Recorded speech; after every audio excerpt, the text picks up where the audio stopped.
Jangan mengumpulkan harta di bumi. Janganlah kamu mengumpulkan harta di bumi. Di bumi ngengat dan karat merusakkannya, dan pencuri membongkar serta mencurinya.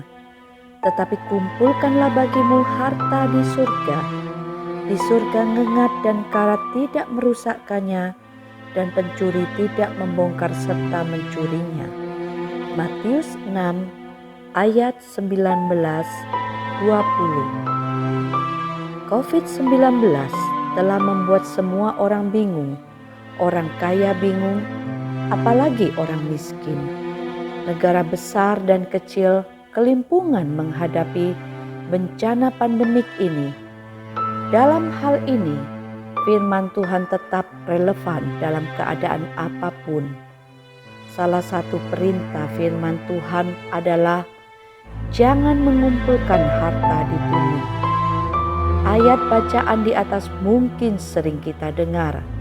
Pesannya sangat jelas. Jangan mengumpulkan harta di bumi.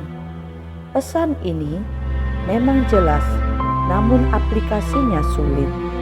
Karena kita semua yang masih hidup membutuhkan harta saat di bumi.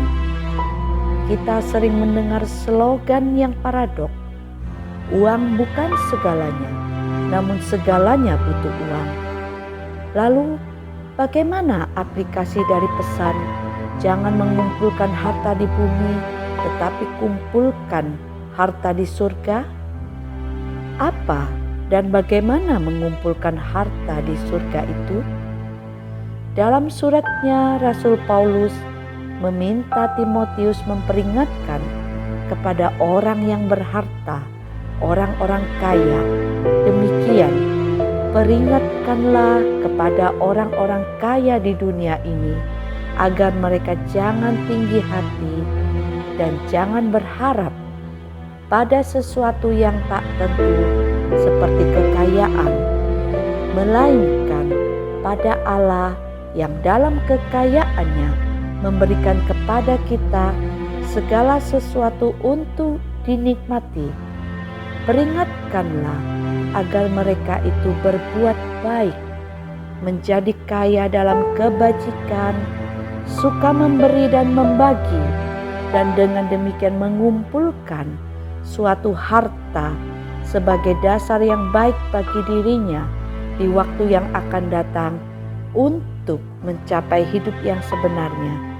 1 Timotius 6 ayat 17-19. Rupanya mengumpulkan harta di surga menurut Rasul Paulus adalah perbuatan baik, kaya dalam kebajikan, suka memberi dan berbagi.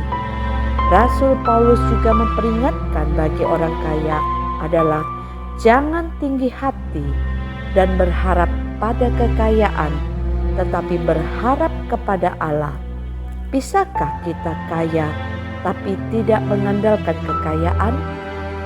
Tetapi mereka yang ingin kaya terjatuh ke dalam pencobaan, ke dalam jerat, dan ke dalam berbagai-bagai nafsu yang hampa dan yang mencelakakan, yang menenggelamkan manusia ke dalam keruntuhan dan kebinasaan. 1 Timotius 6 ayat 9.